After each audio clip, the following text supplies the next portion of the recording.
Благодарам, почитуван колега Джафери, почитувани колеги, почитувани присутни.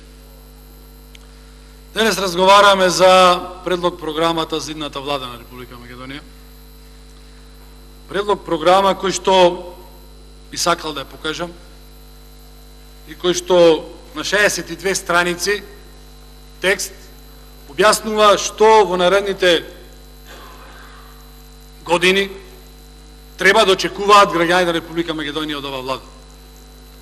Најдобар начин да се покаже што е нешто направено или што не е направено е да се спореди со нешто слично. Јас би сакал да покажам и програмата на ВМРО ДПМН и коалицијата за изборите, последните избори, кој што се состои од 500 страници, 10 пати повеќе. Самото тоа што во оваа програма е наведено датум, наведен износ, наведен рок на изработка, покажува дека оваа програма е правена внимателно и оваа програма е правена со намера да тоа што е направено и се оствари.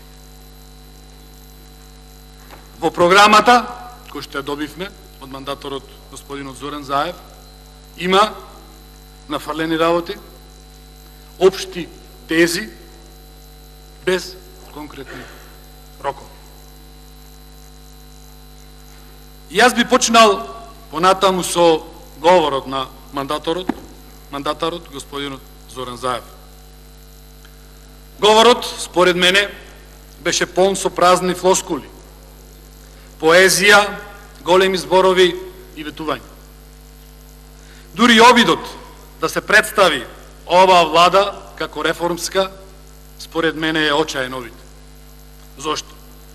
За да една влада добие епитет дека е реформска, треба пред се да биде предводена од човек кој што има авторитет, кредибилитет, да има поддршката од народот на избори и пред се да важи за човек кој што во својот живот е честен и работлив. А за господинот Зоран Заев, тешко ќе може да најдеме зборови кои што ќе оправдаат овие карактеристики. Имено, за авторитет и кредибилитет треба да биде човек кој што се држи за својот збор. Човек кој што еднаш ќе кажи и ќе остане на тоа кажаното. Јас ќе кажам само два примери на мандаторот кој што во изминатиот период еднаш едно кажа, другиот пат друго, следниот пак првото. Прво беше прифатена тиранската платформа, потоа не беше прифатена, па пак беше прифатена, јавно изразена на медиум, значи јас не го кажав тоа, вие, господине, го кажавте на медиум во Сараево, дека е прифатена и вградена во програмата на владата на Република Македонија, а после да не биде прифатена. Значи, што е точно од оваа работа? Граѓаните очекуваат да мандатарот, која ќе каже една работа, е кажана, а нарочито премиерот на државата. Исто така, прв пат во историјата на Република Македонија се бара од мандатар на влада да потпиши гаранции дека ќе ја брани унитарноста, државните интереси и така натаму. Работа и документ кој што според моје мислење ќе биде голем терет за оваа влада, бидејќи нормално ќе треба се држи до тој документ и нормално тоа ќе треба да почитува. Искрено очекувам и посакувам тоа да биде почитувано.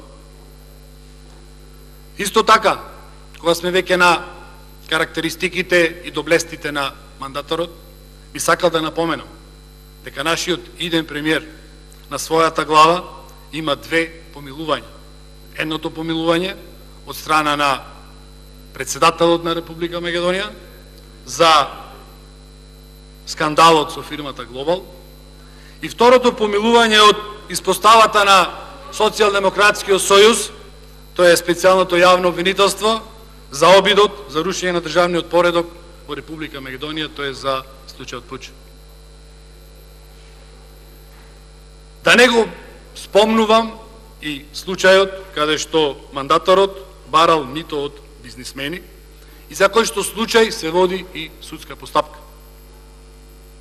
На крајот и најважната работа, и се тоа може да се занемари, се тоа може да се стави во втор план. Мандаторот на ова влада и идниот премиер последните избори во Република Македонија ги изгуби. Нема доверба од мнозинството граѓани во Република Македонија.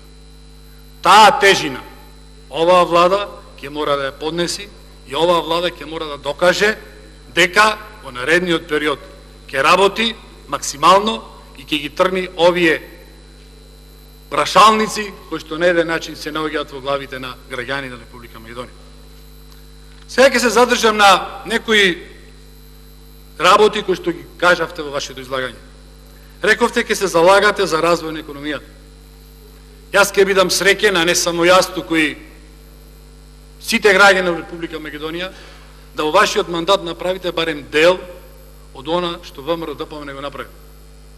Тоест, ние како влада успеавме невработеноста од 38% кој што наследивме од вас, зборам како партија, не лично од вас, да ја спуштиме на 23%. Успеавме во Република Македонија во нашиот мандат да вработиме, тоест да отвориме работни места за нови 160.000 наши граѓани.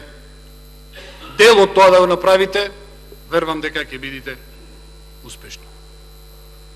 Велите ќе ги поттикните работодавците да отворат нови работни места. Како? На кој начин?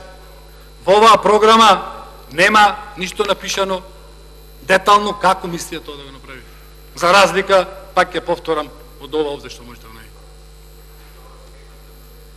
Велите дека ќе отворите фирма за 1 евро. Се надевам дека ќе остане проектот со овој назив и се надевам дека нема овај израз од 1 евро да биде пренаменет и 1 евро за некој друг. Доста популарен и доста користен во овој предизборен период. Велите дека ќе имате нула толеранција за криминал и владење на правото. Можете да почнете со практикување на оваа фраза и на оваа ваша изјава, со тоа што редовно ќе се јавувате на судските рочишта за случајот подкуп. Ќе дадете личен пример дека сакате правдата да излези на виделиво. И се надевам, како што рече мој колега, дека вашиот министер за внатрешни работи ќе ги расчисти дилемите околу кривичната пријава што вие лично сте ја дале на еден ваш министер, кој што лично многу го почитувам и кој што во својот мандат, додека работеше во владата на Република Македонија, има направено доста за здравството. Велите дека никој нема да остане без работа. Се надам дека и ова ваша изјава ќе стои и дека нема да се претвори во изјавата ќе јадиме живи луѓе.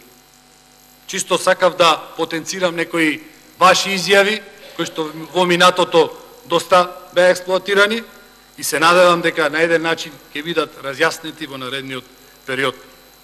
Накратко и за министрите, кандидатите за министри.